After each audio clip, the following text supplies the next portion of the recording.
አቼቶ ላይ ፔፕሲን በመጨመር ብቻ ብዙ ሰው በቤቱ የሚቸገረውን ችግር በቀላሉ በመፍታት አኗኗራችሁን 20 እጥፍ ማሻሻል እንደሚቻል ያውቃሉ? የማታውቁት ከሆነ እንግዲያውስ ይህንን አስገራሚና ቀለል ያለ አኗኗር ብልሃትን አሳያችኋለሁ።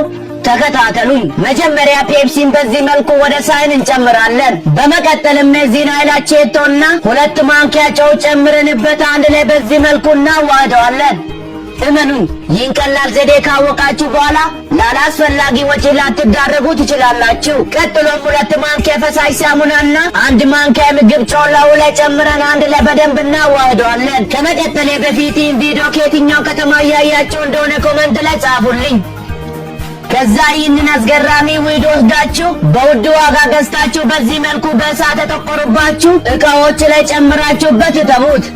ዳቦ ላይ የጥርስ ሳሙናን በመጨመር ብቻ ብዙ ሰው በቤቱ የሚቸገረውን ችግር በቀላሉ በመፍታት አኗኗራችሁን 10 እጥፍ ማሻሻል እንደሚቻል ያውቃሉ? የማታውቁት ከሆነ እንግዲያውስ ይህንን ቀለል ያለ አኗኗር ብልሃትን አሳያችኋለሁ። ተከታተሉኝ። መጀመሪያ የዚህን ኃይል ጥርስ ሳሙና ወደ ሳህን እንጨምራለን።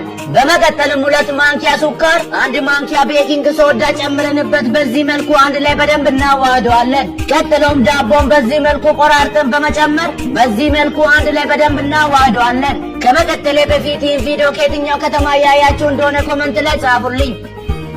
በመጨረሻም ይህንን አስገራሚ ውህድ ጠርሙስ ክዳን ውስጥ በማድረግ በቤታችሁ ውስጥ በረሮች የሚያስቸግሩባቸው ቦታዎች ላይ በማስቀመጥ ቤታችሁን ካላስፈላጊ ነፍሳት መከላከል ትችላላችሁ። መረጃው ጠቃሚ ሆኖ ካገኛችሁ ፎሎ ማድረግና ለጓደኞቻችሁ ሼር ማድረግ እንዳይረሳ። አመሰግናለሁ።